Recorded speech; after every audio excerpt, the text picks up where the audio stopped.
So let me introduce the folks that we have answering your questions. And I'm just going to go from left to right. Pierre Dangenou is our Vice President for Stakeholder Engagement for Africa. Fadi Shahadi, our CEO and President. Dr. Stephen Crocker, our Chairman of the Board. And Nee Quainer, who is very well known to most folks who cover the industry here in Africa, often referred to as the father of the internet in Africa. A recent inductee into the Internet Hall of Fame. Steve Crocker, was it last year, Steve, when you were inducted into the Hall of Fame? So you have two inductees here. We were basically ready to take questions, but before that, do any of you gentlemen have an opening statement for these folks? Well, first of all, we are delighted to be on this extremely welcoming continent. I called it this morning, as many of our colleagues do, a hopeful continent. Africa is right now driving the economic growth of the world. The fastest growing continent in GDP today, Africa. All the indicators for this continent are superb. There is no better time for ICANN to be in Africa. Also, it's a time where the internet is showing that it is an engine of growth for developed and developing economies. And Africa has both. So this is a place where the internet has incredible meaningfulness. Having said that, Africa still has a journey ahead to embrace and leverage the internet. Only 1 out of 6 Africans have access today. We have a long way to go. But all the trends are positive, and we're extremely grateful to be here and to present ICANN to the African community. Very quickly, ICANN is here because it's our normal, regular meeting every trimester.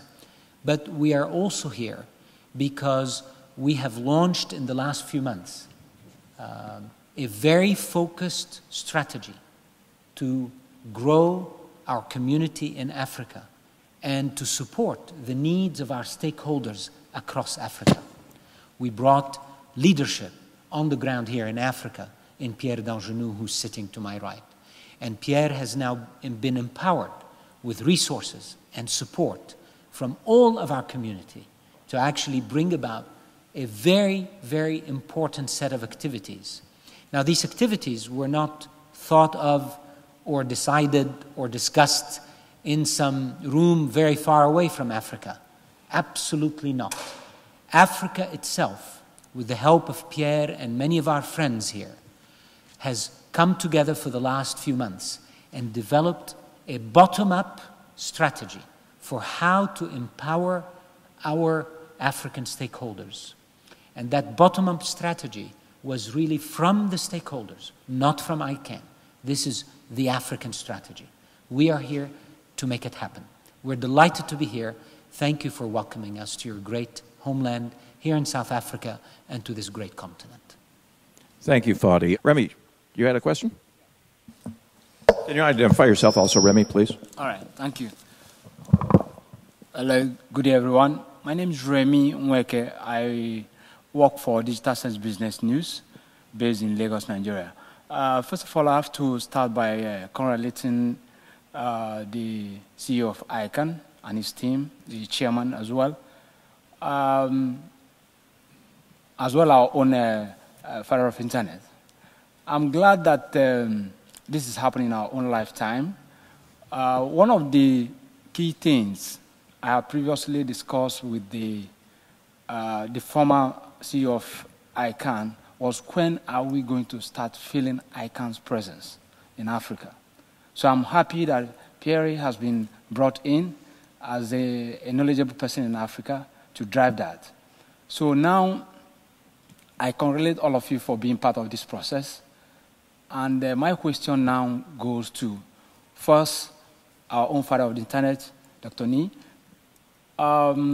Now you have been in the forefront of driving this dream. Now that it's coming to reality, what else are we expecting of you? What should be the next step for those of us who are monitoring the scene from Africa. And to Dr. Crocker, you have been on this saddle. And with the kind of president you have now in ICANN, what should we expect more from your team? And probably, lastly, to Pierre, you are the engine man now. Africa depends a lot on you to show the world that we can deliver. That is not only when we brought an expatriate somewhere else that something good can happen to us. Your dream, sir. Share it with us. Thank you. As Fadi said, Africa is where it's happening. It's a tremendous growth, tremendous activity. So the dreams can actually be pretty big for Africa. Bringing the dreams down to earth in some respects means focusing on the details of building strength in each country for each of the country code top-level domains, and more broadly, working with the rest of the internet ecosystem, the Internet Society, the Network Startup Resources Center, the RIRs, the ISPs, and so forth, to develop good capacity, network exchanges, higher bandwidth, accessibility for everybody. This is the sort of the nuts and bolts of making things work, and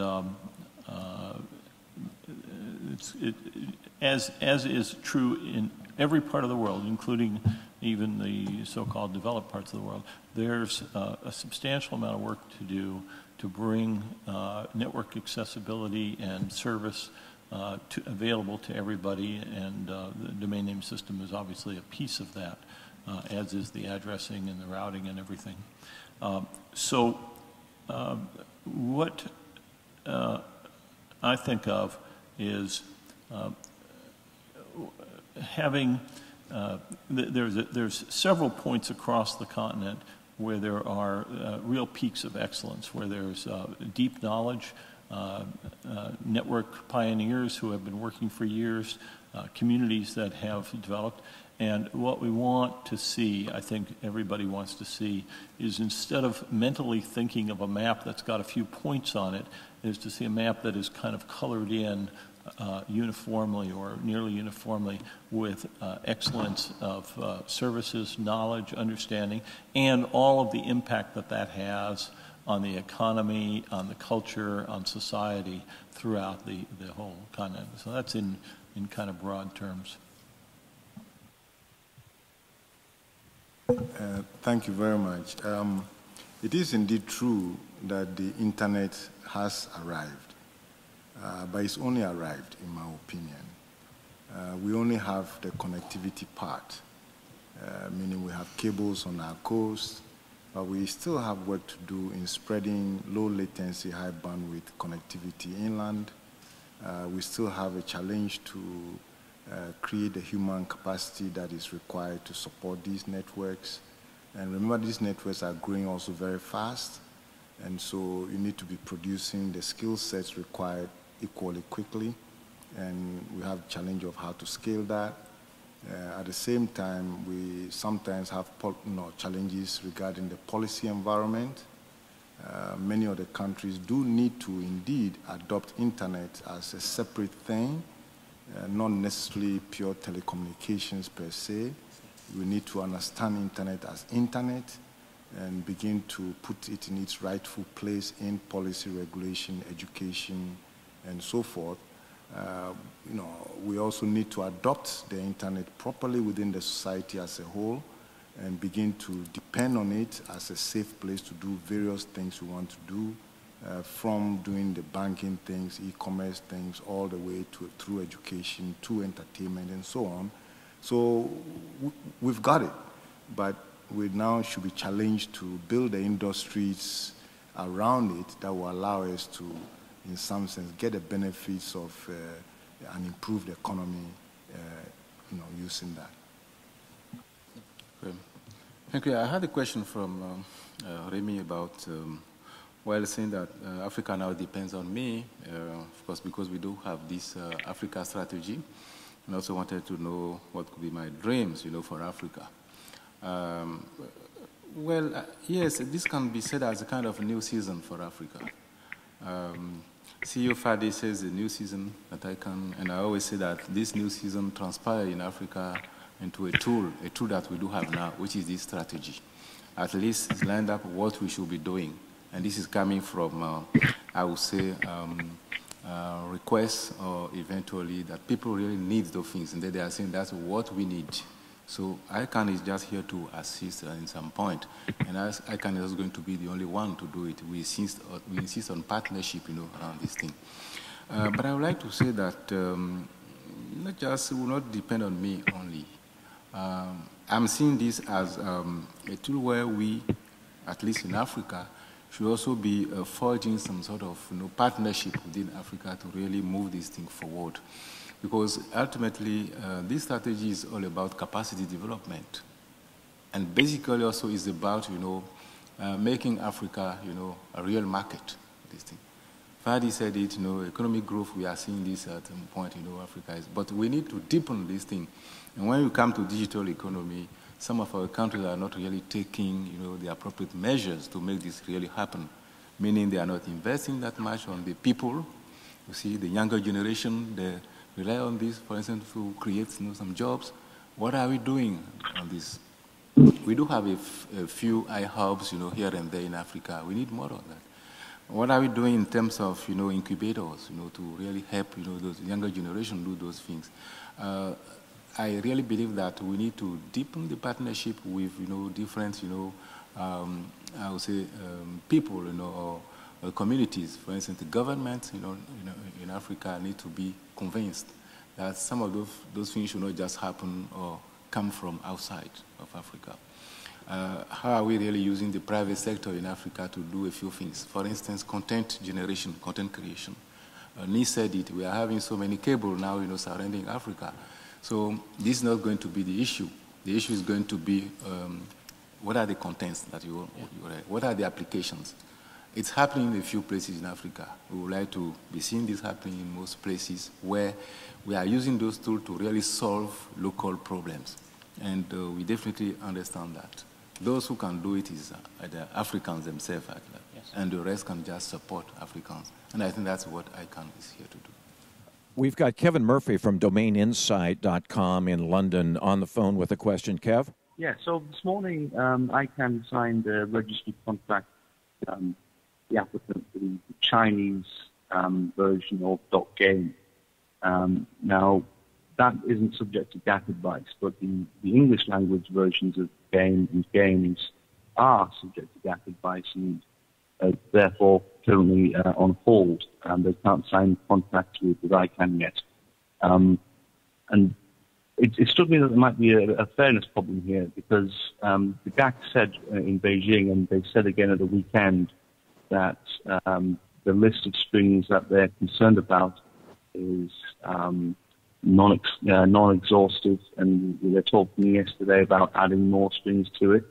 And it doesn't seem obviously what happens if you sign a contract with the registry, and then the GATT subsequently adds them to the list of worrying TLDs.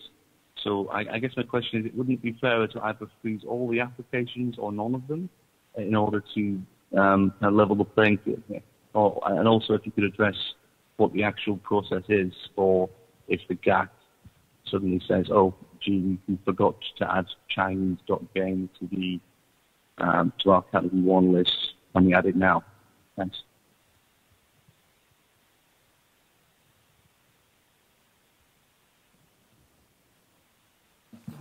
Well, thank you, Kevin, for the question. And I'm sorry because the quality of the audio was just enough so I can get a good part of it, but not all of it. But I think what you're asking is specifically how would we deal with advice that the GAC, our governmental advisory committee, would provide possibly after maybe we've signed contracts with registries. So I think all I can say about this, as I'm sure you know, Kevin, is I cannot clearly speculate on what advice and if we will get any advice. And when we do get advice, we will address it. I think we have the mechanisms right now in the new registry contract and some of the legal frameworks we built around that allow us to deal with eventualities of change. But again, I cannot right now speculate on what staff or board might decide depending on advice we haven't received yet. But as you know, I mean... Well, sorry. Can I just follow up on that, sorry? I mean, I'm talking about advice you already have received. The Beijing communique had a list and said it was non-exhaustive. They're treating it, it seems, right now like it is exhaustive. So I'm wondering why the discrepancy. Yeah, again, the advice that was received was addressed in our responses, public responses to that. I don't think I want to comment any further on this today. We are continuing work with the GAC on some of the parts of their advice as we speak. So some of this is still in motion. But as I said when we met last time in Beijing, ICANN is going to have to move forward with this program carefully, thoughtfully, but also in an agile way, which means we might take some advice, address it, move forward with some parts of the program, and adjust as we go forward. This way, we are functioning as our community expects us to, with care, but also with agility and speed, always measured by the needs of listening to the community and ensuring the security and stability of the internet. That we are not going to compromise on. Rebecca from IDG. My question is regarding the infrastructure, the L-Route program that you have with Afrinic. I wonder how far it has gone in terms of spreading across the different countries. And the multi-stakeholder model that you keep talking about, keep spreading the word about, it seems to be not be taking root per se in Africa.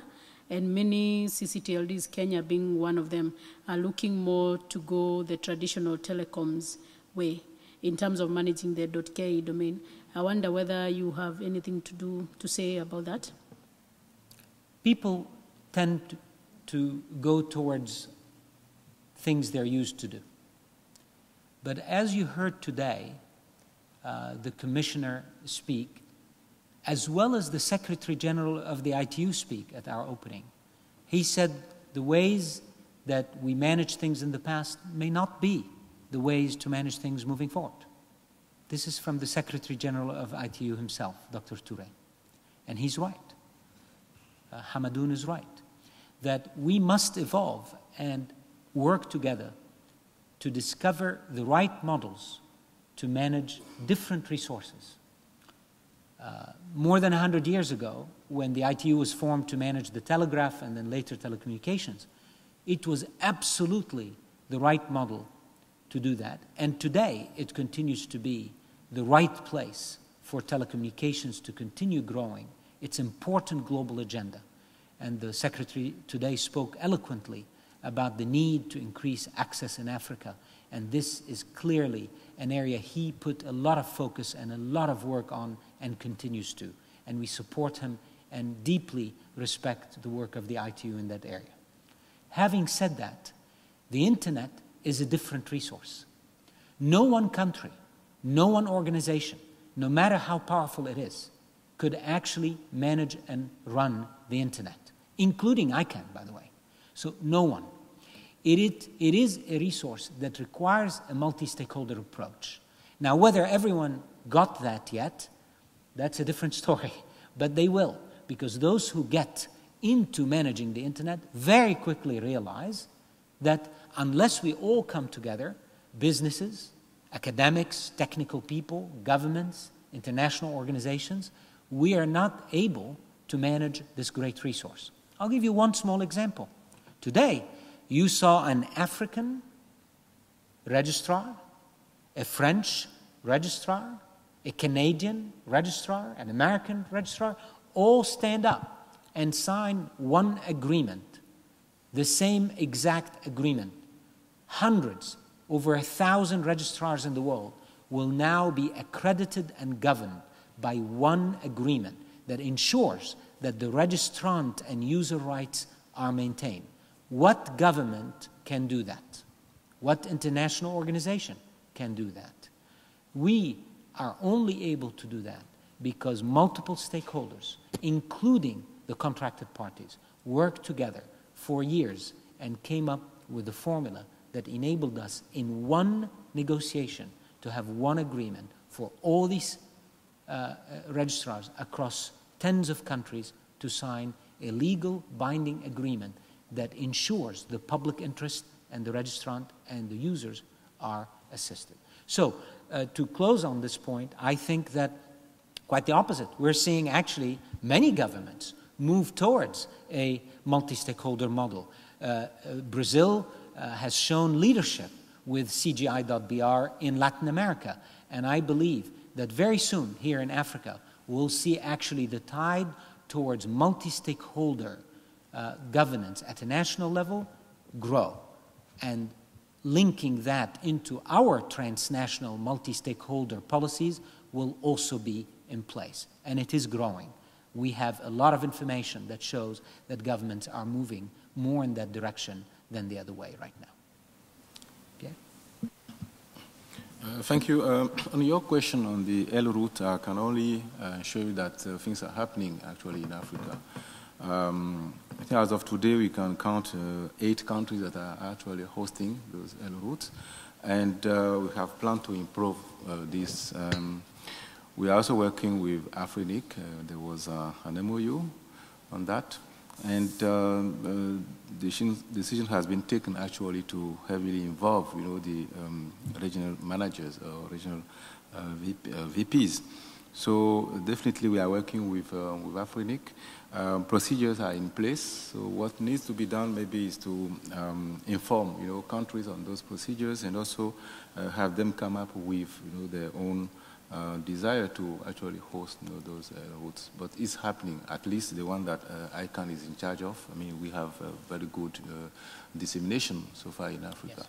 So yes. I think it's happening. It just depends on country that will come forward and then abide by some of the procedures and have the appropriate, equipment in place, and the rest is will be easily done by ICANN and Afrinic in collaboration. Thank you. We've got one question that just came in, and this is a two-parter. Fadi, to you, first of all, can you talk about specifically the ICANN strategy panel that you appointed Dr. Quaynor to chair? And secondly, Dr. Quaynor, would you talk about what you envision for that panel? This I'm delighted to talk about because for a long time, especially the last few months, as we saw the role of ICANN become clearer in different parts of the world, it became evident that we need to have a conversation as a community on the public responsibility framework of ICANN. And so before we venture into what are we going to do to support and grow and extend our capabilities to enable our stakeholders around the world to achieve their goals, we said we need a framework. We need clarity on what is it we need to be doing and how we need to be doing it. I went around in the community and I asked, okay, I'm ready to form a strategy panel to discuss that. Who should lead it? Who should chair it? And the only name, frankly, that kept coming back to me from different parts of the world was your own Nick Quaynor's name. And when I reached him, not too long ago, just a couple of weeks ago, to ask if he would agree to come help us do that, I was delighted by his willingness. I was delighted by his deep understanding of how important this is, not just for Africa, for the world. So what is important for us here to understand is that Nick Quaynor, in doing that role, is actually going to take his great African spirit and use it to think about how the whole world needs to fit into a public responsibility framework in the ICANN agenda. And he will, I'm sure, gather a great team, a diverse team of people from around the world, and he will take the leadership, which, as you know him, I am certain he will. So we welcome him in this role, and we welcome ICANN having that discussion as a community on our public responsibilities moving forward. Ni? Actually, maybe the best response is give me some time to understand what the community is expecting. And so maybe the next ICANN meeting, if you ask me, I'll be able to be much more intelligent about a response. But what I can say is that I feel honored by the confidence the community has in me, and in particular the support from Fadi and Steve and Pierre for me to undertake this effort. And I look forward to applying myself appropriately in addressing that issue with the panel and the community. Sorry, Remy again. When Dr. Ni was responding to my earlier question, he made mention of separating internet from other part of ICT, if I got it right, sir. And in doing that, I'm not sure whether you also realize that in bulk of developing countries, including Africa, that most ISPs are actually going underground, and the telcos are more or less springing up to offer the same service that ISPs cannot withhold now. Now that we have made that kind of suggestion, which part can we take to reclaim that? Because that was the kind of model that was existing before the telcos came in and then took over the market. If you take Nigeria, for instance, that was the scene. A lot of ISPs were existing, but when they came into the scene, it was a different ball game. The ISPs cannot sell their products. Now the telcos are now selling the same product with their voice products. And if we are going to reclaim it, are we going to engage the government so intensely to ensure that there is enough incentive that are implementable? Thank you.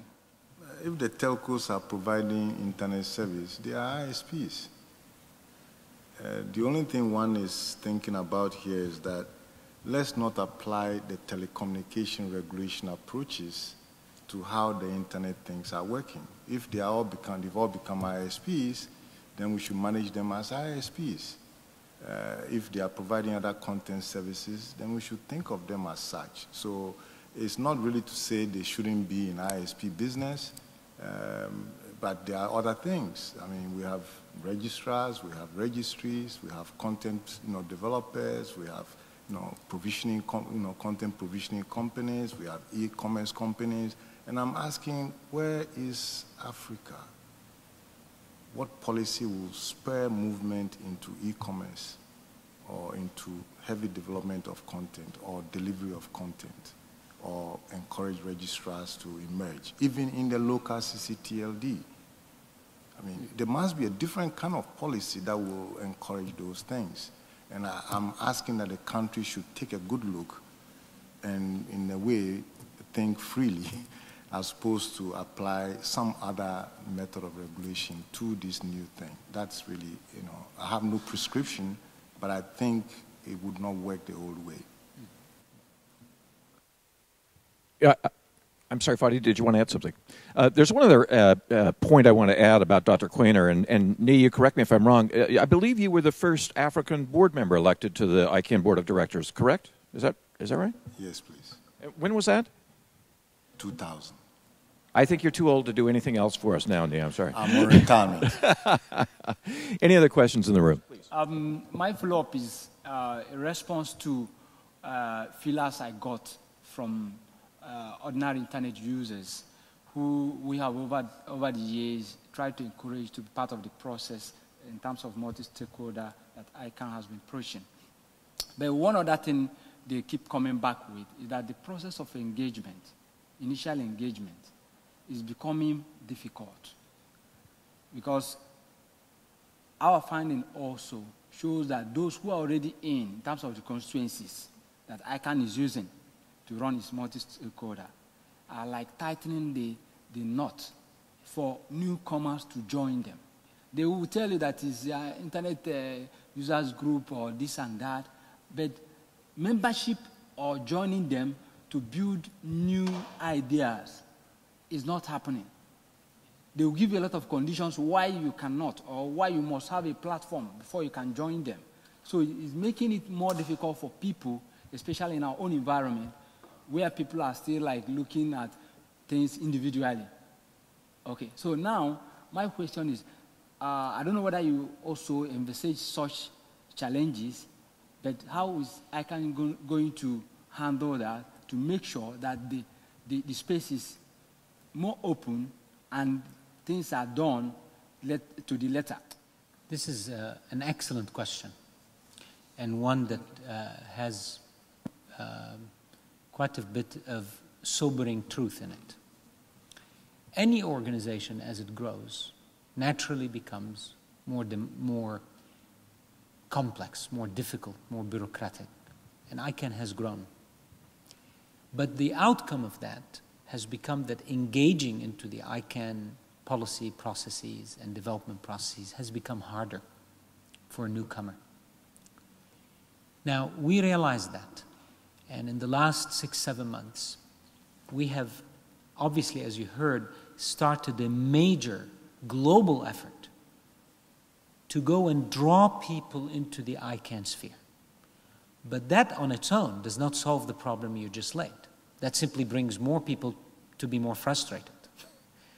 Therefore, in parallel with that, and these are things that you have not seen yet because they've been in development, we have started a major effort to also make it easier for people to engage into the ICANN sphere. These will include education. We will be announcing soon some initiatives in that area that I think you will be very pleased with, that are designed to make it easier to understand how to participate and how to make contributions into ICANN. Second, we have started showing new technologies here in Durban that will be developed and deployed in the weeks ahead under the banner of ICANN Labs that will allow digital engagement down to a mobile device for people to participate and to engage in dialogue with ICANNers. Third, as I announced from the first day I started, ICANN must be changed from the inside out to not be a fortress, but to be an oasis. And I'm in Africa here as an African, so I think you understand what I mean by oasis. This is an open, welcoming place that has no walls, that does not discriminate, that is inclusive. The inclusivity and representativity of people here in Africa and around the world in the ICANN sphere is foundational to our legitimacy. If people find that they arrive to our gate and they're not included or they're not able to represent their interests, we lose our legitimacy. So we are fixing this, as I said, through education and through digital engagement, but we are also fixing it from the inside out by changing the DNA of ICANN. Well, how do you do that? Well, you heard me say in the last few weeks, first of all, we're taking our own operations and spreading them around the world. So we're not hiring anymore in Los Angeles. We're hiring people in our new hubs in Istanbul, in Singapore. We're trying to change the DNA of our own posture as an organization. We also are spending effort and time and money to enable the rethinking of our structures and policy efforts. You heard me announce today a new ICANN strategy panel called Multi-Stakeholder Innovation to rethink how we can make policy on a scalable level with more people involved. I will finish by echoing what you said, that indeed, any system that has grown like this for years is a system that is prone to people not wanting change people maybe resisting change, people resisting newcomers and participation. That's normal. Any system does that. It is incumbent upon us as active members of this community to ensure that these trendings or these natural evolutions of a growing organization are broken. And you have my personal commitment through my actions that you will see that we are breaking these and we're ensuring everyone is welcome, included, and represented in the ICANN processes. Dr. Crocker, let me spin off on that. In your remarks this morning, you raised the point of as we grow larger, it's important to retain compassion. I'm paraphrasing you. These are not your exact words. Elaborate on that as a spin-off to what Fadi had just addressed, if you would, please. Yeah, thank you, Brad. That's exactly where I wanted to go with this. The phrase that I used this morning was empathy. And I mean that not just in a vague way, but in a very specific way of learning about the needs and the human aspects of the people that we're dealing with the organizations, with the countries that we're dealing with, and having all of our interactions, whether they are high-level philosophical actions, whether they are long-term policy development actions, or whether they're day-to-day, ordinary transactions, if you will, have everybody who's involved be conscious of and attentive to the fact that this is an interaction with people that we are serving, that we view as partners and as colleagues within the internet ecosystem, that these interactions and relationships are continuous and long-lasting, and that very often will involve people who will be in one position one day and a different position another day. They may be our employees, past or future. They may be board members. They may be moving around throughout the community. And that what we want to do is make it a positive experience, even when the substance of the interaction might be that we have to say no to something. It should be done in a way that is a positive and engaging experience that is an improvement in the relationship overall. We're not a for-profit company. We're not trying to go increase our revenues. But the slogan that comes from the commercial world, that every contact is an opportunity, I think is one that we should apply. And I don't mean it in a superficial way of simply wishing everybody have a nice day, you know, when they call up and yell at us or something like that. I mean really substantive relationship building. And I think that that will go a long way in every dimension. I think it will improve the quality of our service. I think it will improve the quality of the knowledge that we have. I think it will facilitate the growth and maturity of the internet ecosystem throughout the region. And we will all feel better for it. And it's a positive experience, and that will be more satisfying than if we just think that we're doing a civil service job from 9 to 5. Fadi, I've received a number of questions from reporters that I had contact with after your welcoming ceremony today. We made a big deal about the RAA and the registry agreement. For the sake of reporters, and there are a lot of reporters that are covering us, they dip into our world, they don't cover us on a regular basis. Can you kind of explain in very lay speak why those two agreements are so important and why they move us closer to GTLDs? Every accredited registrar in the world that is licensed or accredited to provide domain names to potential registrants or current registrants needs to be accredited by ICANN. And that contract is designed so as we accredit them, we ensure that they're capable of doing what they do. We ensure that if they have an emergency situation and they can't serve the registrants, we have the mechanisms to step in and serve the registrants. It ensures that they maintain a clear set of principles in serving these registrants, because one of the new things we put in that registrar accreditation agreement is a very clear document called the Registrant's Rights and Responsibilities, written in plain English, as opposed to the difficult kind of legal English most of us can't understand. So we have, through this agreement, enabled a global, instant, with one agreement, a global regime to accredit and manage the performance of these partners and ensure that we and them are aligned, that our target service is towards the registrant and the end user. I mean, and I'm going to be a little bit blunt here. The registrar is not an ICANN customer. The registrar is with us, a partner, to serve our real target end user, and that's the user, the registrant, that uses the DNS today. So this is the significance of this one agreement that allows us, with one issue of that agreement, to get a global common baseline for serving the DNS users.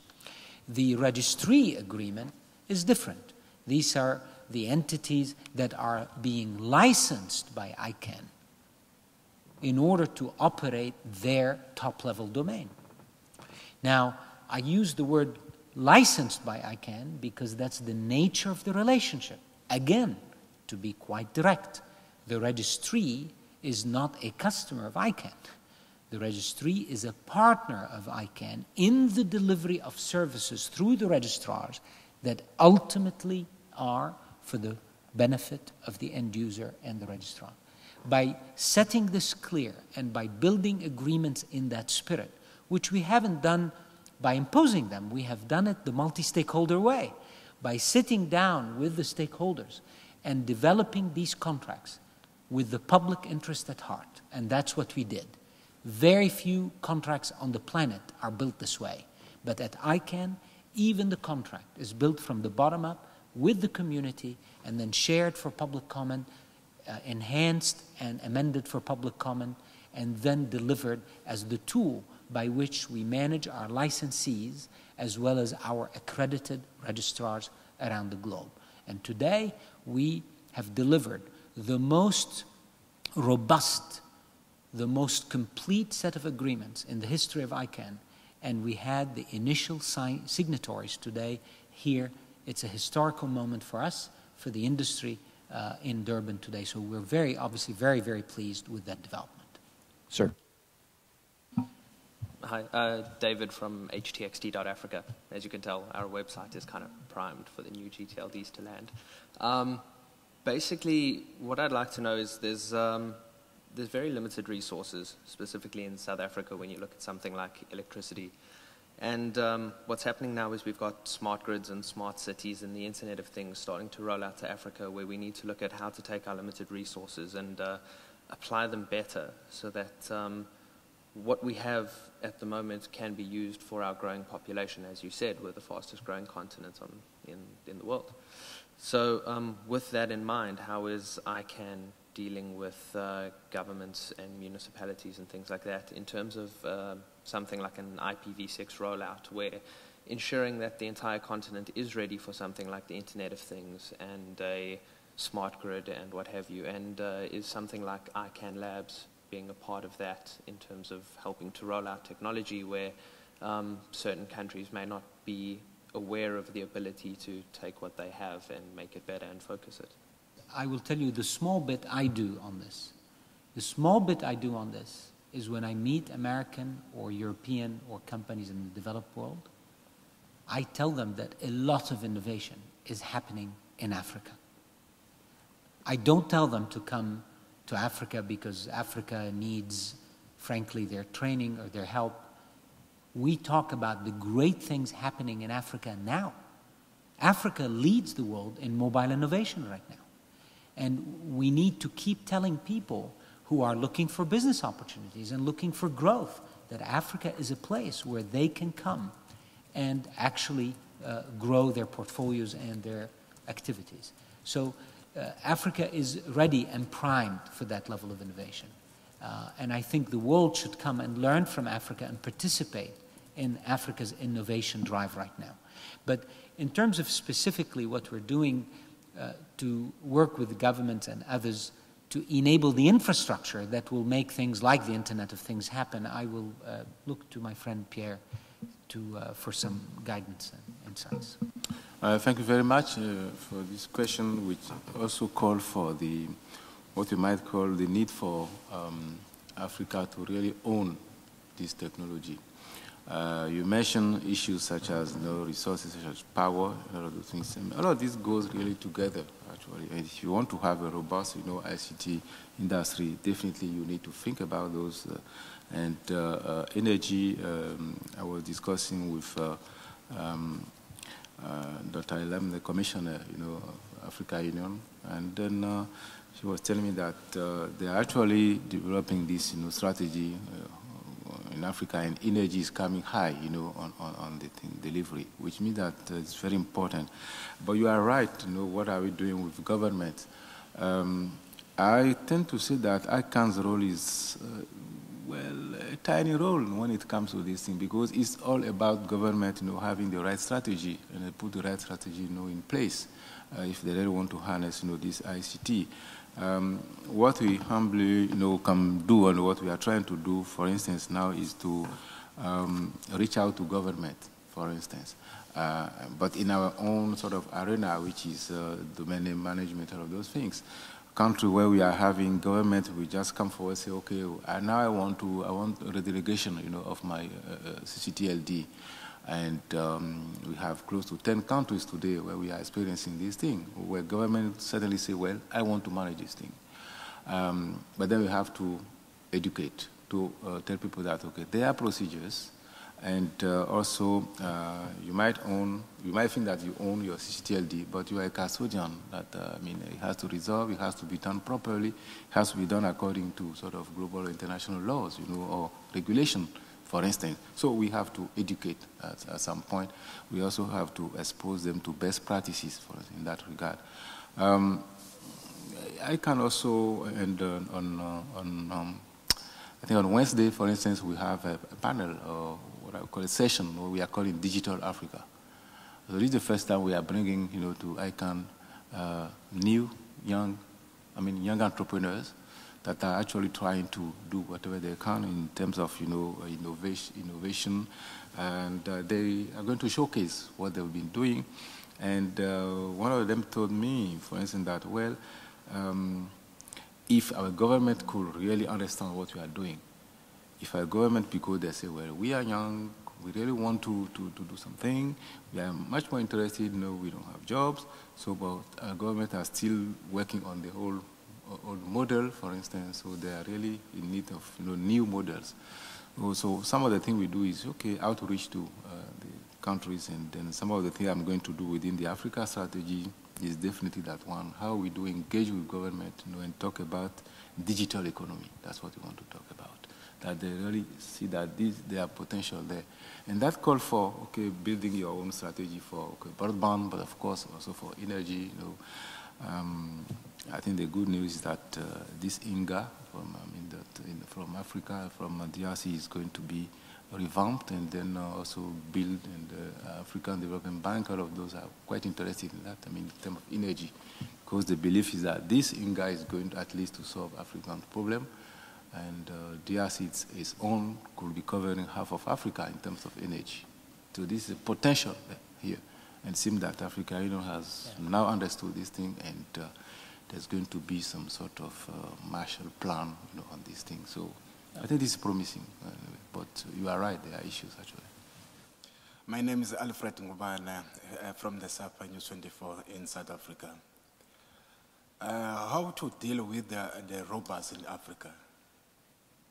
Thank you. You are expressing a concern on cybersecurity and some of the tools that are being used that are making it a not so safe place to do certain things. So you're discussing security of the internet and so on. I'm sure my good friend here will have a lot to say, but I can tell you that on the continent we have a group of institutions that we call AFSTARS, that's the African Internet Groups, and one of them is focusing on creating what they refer to as emergency response teams. We call the group Africa CERT. And the idea is to support governments and other institutions in countries to build their own response teams around their networks.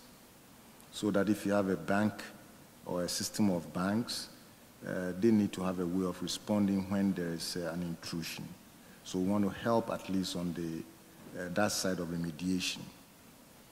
Now, we also believe that capacity is a major aspect of this problem, both from the user end as well as the service end. And so we have programs within the AFNOG environment to train operatives how to deal with these things. We also have programs that help governments in bilateral way to also understand better how to manage these things. So there's a whole host of things that we want to engage countries and institutions and governments around how to respond to these things. And I'm sure eventually we'll get to a point of being able to prevent them with some of the new techniques coming, such as the DNSSEC and RPKI, things leading to routing and so on and so forth. I think this is enough for a start. Gentlemen, thank you again.